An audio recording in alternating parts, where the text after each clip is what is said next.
Good morning. My name is Krishna Sharma. I am a faculty of Teacher Training Institute for Special Education, Delhi Society for the Welfare of Special Children, Okhla centre. मैं यहाँ Okhla centre में DEd special education के बच्चों को training देती हूँ।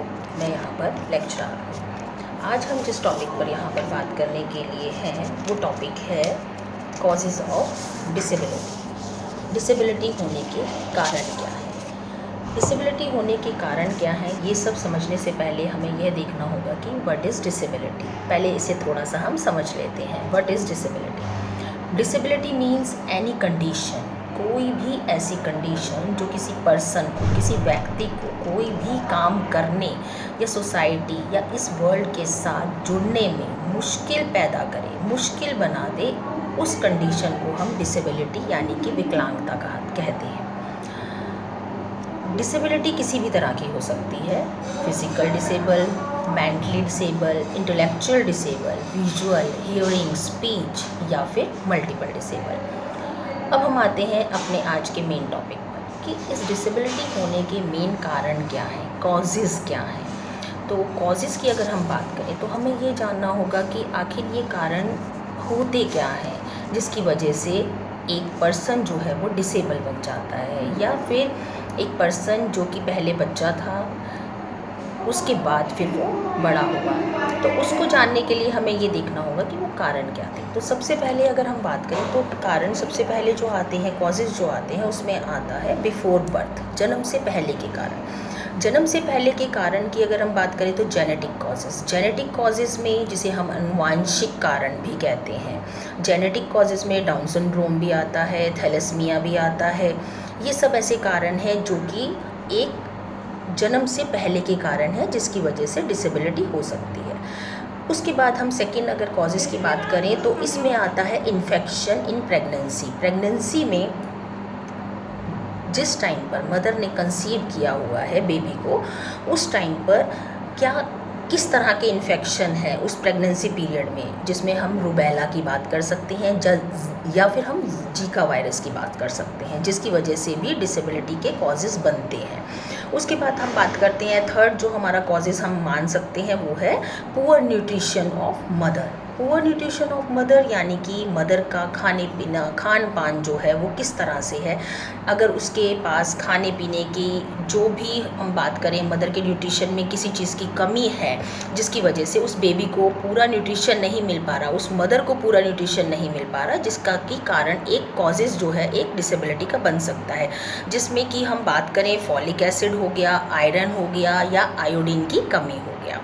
Fourth अगर हम बात करें तो अल्कोहल, स्मोकिंग, ड्रग्स कंज्यूम करना, यानी कि अगर मदर यहाँ पर अल्कोहल कोई नशा कर रही है या कोई स्मोकिंग कर रही है या कोई ड्रग्स ले रही है या फिर किसी भी तरह की उसकी कोई पुरानी टैबलेट्स वगैरह चल रही हैं किसी बीमारी को लेकर पहले से, तो बच्चे के दिमाग पर इसका पूरा असर पड़ता है।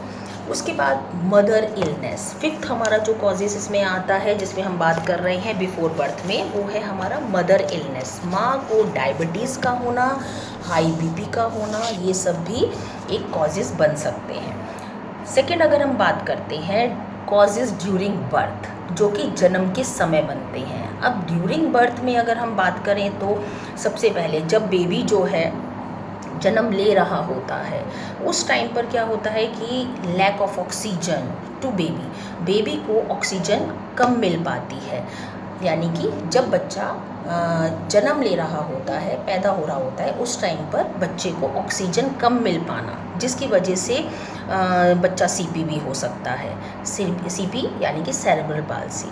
दूसरा अगर हम बात करते हैं तो प्री मैच्योर बर्थ या low birth weight. Pre mature birth की बात करें तो बच्चे का जन्म से पहले पैदा होना, लो बर्थ वेट का यानी कि वेट का बच्चे के वेट का कम होना, 2.5 kg से अगर बच्चा कम है तो यहाँ पर लो बर्थ वेट माना जाता है। उसके बाद अगर हम बात करते हैं बर्थ इंजरी बहुत मेन कारण बनता है, जिसमें क्या होता है कि बर्थ के टाइम पर चोट का लग जाना, हेड पर ज़्यादा, सर पर बच्चे के ज़्यादा दबाव आना, या फिर किसी इक्विपमेंट का, किसी औजार का डॉक्टर से लग जाना, या फिर बच्चे का अचानक से कहीं पर चोट लगना, गिर जाना। बर्थ के टाइम पर, तो ये भी एक कॉजेज़ बनता है। उसके बाद नेक्स्ट जो इसमें कॉजेज़ आता है हमारा ड्यूरिंग बर्थ में, वो आता है सीवियर जॉइंटिस। आप लोगों ने सुना भी होगा कि ज़्यादातर बच्चों को पैदा होते ही पीलिया की शिकायत हो जाती है, और इसका जो नुकसान वो होता है कि बच्चे के दिमाग पर इसका असर पड़ता है। अब हम बात करते हैं हमारे थर्ड मेन कॉजेज़ की, जो कि इससे पहले हमने आपको बिफ़ोर बर्थ की बात बताया, उसके बाद हमने आपको ड्यूरिंग बर्थ का बताया, अब हम बता रहे हैं आपको कॉजेज़ आफ्टर बर्थ।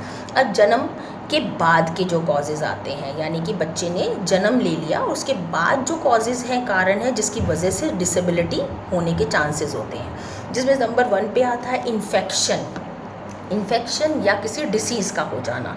इन्फेक्शन यानी कि कोई ऐसी बीमारी का हो जाना, जैसे पोलियो का हो जाना, मेनिंजाइटिस का हो जाना, ब्रेन फीवर हो जाना, ये सब भी डिसेबिलिटी के कारण बनते हैं, कॉजेज़ बनते हैं। उसके बाद एक्सीडेंट एंड इंजरीज़ की अगर हम बात करते हैं तो रोड एक्सीडेंट का हो जाना, कहीं से गिर जाना, या पानी में डूबना, या जल जाना, या सर पर किसी भी प्रकार की चोट लगना, ये सब जो हैं ये कारण बनते हैं हमारे आफ्टर बर्थ डिसेबिलिटी होने के। उसके बाद आता है माल न्यूट्रिशन यानी कि कुपोषण की अगर हम बात करें तो विटामिन ए की कमी होना बच्चे के अंदर, ब्लाइंडनेस हो जाना, विटामिन डी की कमी होना, जिससे बोन्स हड्डियाँ कमज़ोर पड़ जाती हैं, यह भी एक कारण बनता है।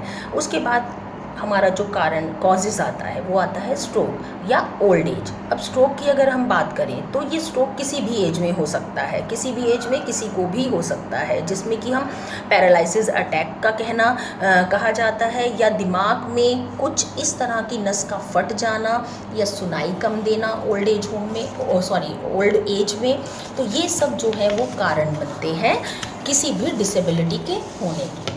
तो थैंक यू। आज अभी हमने आपके साथ डिसेबिलिटी के कॉजेज़ के ऊपर डिस्कशन किया। नेक्स्ट में हम प्रिवेंशन की भी बात करेंगे। Thank you.